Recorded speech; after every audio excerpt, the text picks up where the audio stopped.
হুজুর, আমাদের নতুন রাষ্ট্রপতিকে নিয়ে আপনার মতামত পরামর্শ কি? আসলে আমাদের পরামর্শের মতামত দিয়ে রাষ্ট্রের কিছু আসে যায় না, এবং এই ক্ষেত্রে এগুলো কারো কাছে গ্রহণযোগ্য বা আমলযোগ্য হবে বিষয়টা এরকম না।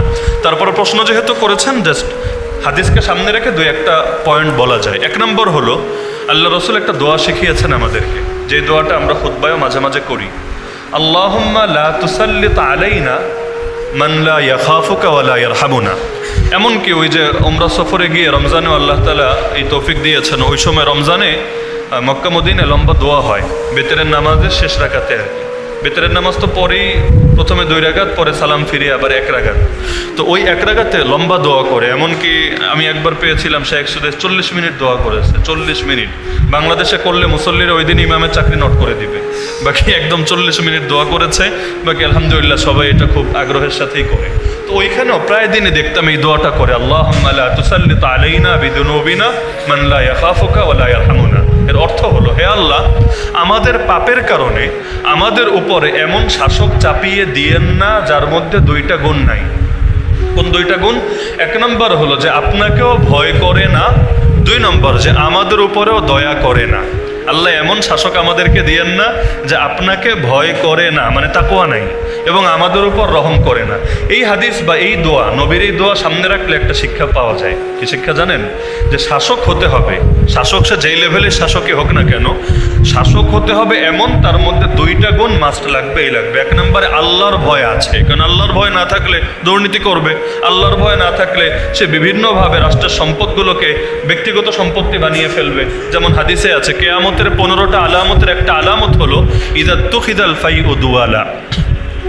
রাষ্ট্রীয় যে সম্পত্তি, গনিমত হোক অন্য যা কিছু হোক, এগুলোকে ব্যক্তিগত সম্পত্তির মতো ব্যবহার করা হবে। এটা কিয়ামতের একটা আলামত, এবং এখন হচ্ছে। আল্লাহ হেফাজত করুক।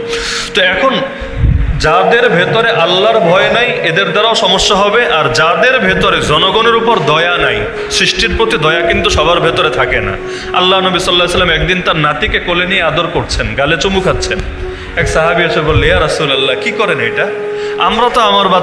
আমি তো আমার বাচ্চারে কোনোদিন চুমুও খাই না, এভাবে কোলে নিয়ে আদরও করি না, আপনি কি করছেন? আপনি এত বড় একজন নবী, সব নবী, সেরা নবী, এই বাচ্চা কাচ্চারে আদর করে এটা আপনার কাজ? আপনি তো বড় বড় কাজ করবেন, যুদ্ধ করবেন, রাষ্ট্র চালাবেন, বিচার করবেন, এই পোলাপান কোলে নিয়ে আদর করে এটা আপনার কাজ?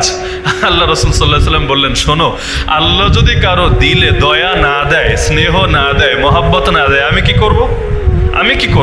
অবশেষে নবী বললেন যে তোমরা পৃথিবীবাসীর উপর দয়া করো, তবে আসমানওয়ালা তোমাদের উপর দয়া করবেন। এমনকি নবী বললেন যে আমার বড়দের, উম্মতের বড়দেরকে শ্রদ্ধা করে না, ছোটদেরকে স্নেহ করে না, আর আলেমদের কদর জানে না, সে আমার উম্মতি না, ও আমার উম্মতি না। তাহলে এ কারণে শাসক যে হবে তার মধ্যে এই গুণটাও লাগবে, জনগণের উপর রহম থাকবে, দিলে মহব্বত থাকবে। দিলে যদি মহব্বত না থাকে, কৃত্রিমতা করে বেশি দিন চলা যায় না। এটা গুরুত্বপূর্ণ। এখন ঝামেলা হয়ে গেছে যেটা, অধিকাংশ ক্ষেত্রে, নিয়োগের ক্ষেত্রে, বিশেষ করে বাংলাদেশের রাষ্ট্রপতি নিয়োগ তো হয় দলীয় মনোনয়নের মাধ্যমে, জনগণের ভোটের মাধ্যমে না। যদিও জনগণের ভোটের মাধ্যমে হলে লাভ হতো, আসলেই লাভ হতো, এবং রাষ্ট্রপতি আর প্রধানমন্ত্রীর ক্ষমতার মধ্যে যদি ব্যালেন্স করা হতো, এটাও লাভ হতো। কারণ একজন ব্যক্তি, এই জামানায় তার আবু বকর, ওমর, ওসমান, আলী কল্পনা করা যাবে না। কোনো ইসলামী দল ক্ষমতায় গেলেও আপনি যদি আশা করেন আবু বকরের মতো হুবহু খলিফা হবে, এটা সম্ভব না। কিয়ামত যেহেতু কাছাকাছি এসেছে, প্রতিটা মানুষের মধ্যে দুর্বলতা আছে, প্রতিটা মানুষের মধ্যেই ত্রুটি আছে, এটাই স্বাভাবিক বটে। এজন্য যদি ক্ষমতা এক জায়গায় কেন্দ্রীভূত না হয়ে, ক্ষমতা যদি এটা কয়েকজনের মধ্যে ছড়ানো থাকে এবং ক্ষমতার মধ্যে যদি ভারসাম্য থাকে, এটা দেশের জন্য কল্যাণকর। এজন্য ইসলামী রাষ্ট্র থাকলেও শাসকের হাতেই সার্বভৌমত্ব থাকে না, বরং তো শাসকও বা সুরার অধীনে থাকে। সুরা বুঝেন? সুরা আলাদা একটা বোর্ড থাকে, একটা কাউন্সিল থাকে, একটা পরিষদ থাকে। সেখানে সদস্য কমও হতে পারে, বেশিও হতে পারে, যাদের প্রত্যেকের ভেতরে এলেম থাকবে। এলেম মানে ওই শুধু কোরআন হাদিসের এলেম না, রাষ্ট্রবিজ্ঞান, একটা রাষ্ট্র কিভাবে চলে, কিভাবে প্রতিটা সেক্টর ফাংশন করে, পাশাপাশি আল্লাহর ভয়, সব কিছু থাকবে। তারা শাসকের উপরও ছড়ি ঘোরাতে পারবে। এমনকি শাসক যদি পুরো আদর্শহীন হয়ে যায়, অর্থাৎ কুফরি আদর্শে জড়িয়ে গিয়েছে, কাফেরদের দালালে শুরু করেছে, ওই সুরার হাতে পাওয়ার থাকবে, তারা গদি থেকে সরায়া মুসলমানদের জন্য কল্যাণকর শাসক নিয়োজিত করবে। সুরা যদি না থাকে, ঝামেলা হবেই হবে, সেটা ইসলামী দলই হোক, মাদ্রাসাই হোক, যাই হোক না কেন।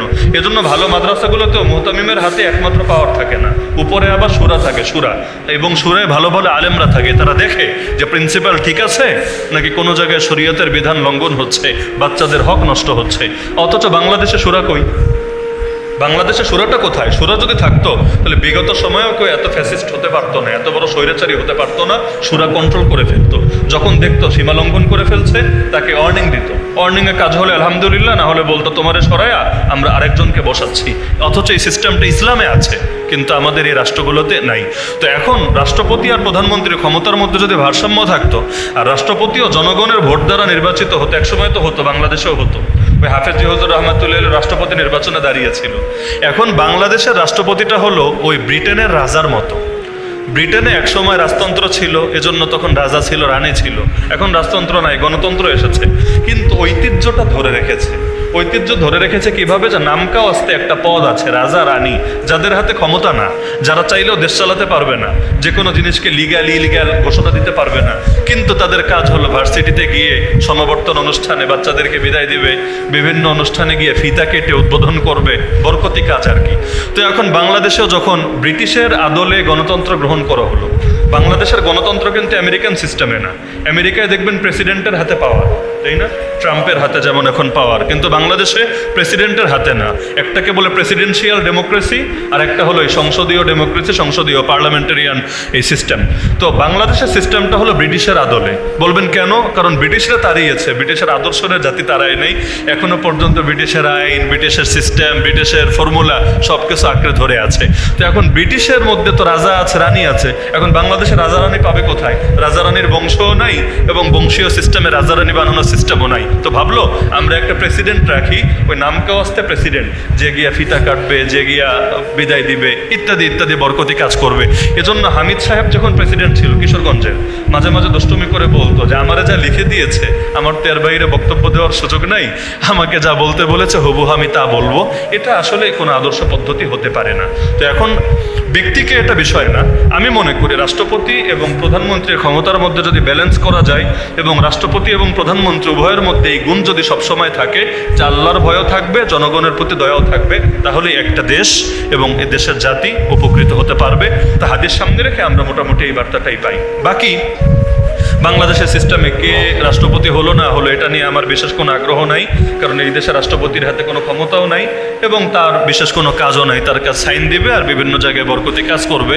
তো যার কারণে যারাই দেখ আলহামদুলিল্লাহ, আমাদের বিশেষ কোনো ক্ষতি না হলেই হলো, ইসলামের বিরুদ্ধে বা মুসলমানদের স্বার্থের বিরুদ্ধে কোনো কাজ না করলেই হলো, এটা হলে আলহামদুলিল্লাহ। আল্লাহ আমাদের দেশকে এবং এই দেশের মুসলমানদেরকে বিশেষভাবে হেফাজত করুন। আর আমার সর্বশেষ পয়েন্ট হলো, এখানে আমাদের ভাইয়েরা যারা আছেন, আমি একটা বিশেষ রিকোয়েস্ট করব, অনেকে চাকরি করেন, অনেকে ব্যবসা করেন, এক একজন এক এক কাজ করেন, প্রত্যেকে যে যেই কাজ করেন আল্লাহর ওয়াস্তে, আল্লাহর ওয়াস্তে, আল্লাহর ওয়াস্তে ওই বিষয়ের এলেমটা শিখে নিয়ে। ব্যবসা সংক্রান্ত এলেম আছে, এটা আমি না শিখলেও সমস্যা নাই। উদাহরণ হিসাবে ধরেন আমি ব্যবসা করি না, আমি এটা না জানলেও সমস্যা নেই, কিন্তু আপনি যদি ব্যবসা করেন আপনার কিন্তু এলেম লাগবে। যারা চাকরি করেন, চাকরি সংক্রান্ত ইসলামের শিক্ষা আছে, ওই শিক্ষাটা যদি আপনি অর্জন না করে চাকরি শুরু করেন, তাহলে আপনার দ্বারা আল্লাহর অনেক বিধান নষ্ট হবে। যারা বিয়ে করবেন অথবা করে ফেলেছেন, বিয়ে সংক্রান্ত, পরিবার সংক্রান্ত, দাম্পত্য জীবন সংক্রান্ত ইসলামের বিধান নাই। যদি আপনি জেনে থাকেন আলহামদুলিল্লাহ, যদি জেনে না থাকেন আল্লাহর হস্তে এলেমটা শিখে নিয়েন, না হলে নিজের অজান্তে আপনার দ্বারা ভুল হবে, আল্লাহর বিধান লঙ্ঘন হবে। এজন্য যে যেই কাজ করবেন তার জন্য সেটার এলেম শিখে নেওয়া ফরজ, মনে রাখবেন। যে যেই কাজ করবেন তার জন্য সেটার এলেম শিখে নেওয়া ফরজ। হজে না গেলে কবে আরাফায় যাবেন, কবে মিনা, কবে মুজদালিফা না জানলেও খুব একটা সমস্যা নাই, কিন্তু হজে যেতে চাইলে শিখে নিতে হবে। এজন্য প্রত্যেকে আল্লাহর হস্তে এই শিক্ষাটা অর্জন করার চেষ্টা করবেন। দুঃখ লাগে বাংলাদেশে এই যে এত হাজার হাজার ব্যবসায়ী, বেনারসি পল্লী তো মনে করেন কত বড় বড় ব্যবসায়ী, ব্যবসায়ীরা কবে কোন আলেমের কাছে গিয়ে বলেছে যে হুজুর আমরা 10 জন আজকে আসলাম, আমাদেরকে একটু দোকানদারি সংক্রান্ত এলেমটা শিখাইয়া দেন না? কবে? আমাকে বলেন কবে হয়েছে? একইভাবে যারা চাকরি করে, যে হুজুর আজকে আমরা ধরেন কেউ ব্যাংকে চাকরি করে, হুজুর ব্যাংকিং সংক্রান্ত ইসলামের মাসালাগুলো আমাদেরকে একটু শিখাইয়া দেন, 5টা মিনিট 10টা মিনিট সময় দেন। কবে হয়েছে? এরকম প্রতিটা সেক্টর নিয়ে যারা শিক্ষকতা করে, শিক্ষকতা সংক্রান্ত ইসলামের বিধান নাই আছে, কিন্তু এই বিধানের ব্যাপারে অধিকাংশ মানুষ অচেতন। স্কুলের শিক্ষক কি বলবেন, মাদ্রাসা শিক্ষকরাই মাসালা জানে না। একটা ছোট বাচ্চা, নাবালেগ বাচ্চা, তারে মারার বিধান কি এটাও তো অধিকাংশ মানুষ জানে না। নাবালেগ বাচ্চারে প্রহার করার বিধান কি এটাও জানে না। চেহারায় মারা, চর মারে না চেহারায়? শিক্ষকরা তো কমন, চেহারায় চর মারে। চেহারায় চর মারা ইসলামে হালাল না হারাম? আরে বলেন না, হালাল না হারাম? তো এই মাসাল্লা জানা দরকার ছিল না? অথচ দেখবেন বহুত মানুষ দাড়ি টুপি লাগাইয়াও ছোট বাচ্চা না বালেক বাচ্চার চেহারায় চর মেরে দিচ্ছে। অথচ হাদিসে স্পষ্টভাবে চেহারায় চর মারাকে নিষিদ্ধ করা হয়েছে এবং মানুষের চেহারা বিশেষভাবে সম্মানিত বটে। তাহলে কি বলবেন আপনি, কারে দোষ দিবেন? তাহলে সবগুলোর মূল ঝামেলা হলো যে আমি যেই কাজ করব, খালি নামাজ রোজা শিখলে হবে না, আমি যেই কাজ করব ওই কাজের এলেম আমাকে শিখে নিতে হবে। না হলে আমি অন্য লাইনে যত বড় আলেম হই না কেন, কিচ্ছু আসে যায় না। যে যেটা করবে তাকে সেটা শিখে নিতে হবে। তো আমি আপনাদের থেকে এটা আশা রাখি যে জীবনে যেই কাজই করবেন অন্তত এলেমটা শিখে নেবেন। পারবেন তো ইনশাআল্লাহ? আল্লাহ সবাইকে তৌফিক দান করুন, আমিন। ওয়া আখিরু দাওয়ানা আনিল হামদুলিল্লাহি রাব্বিল আলামিন।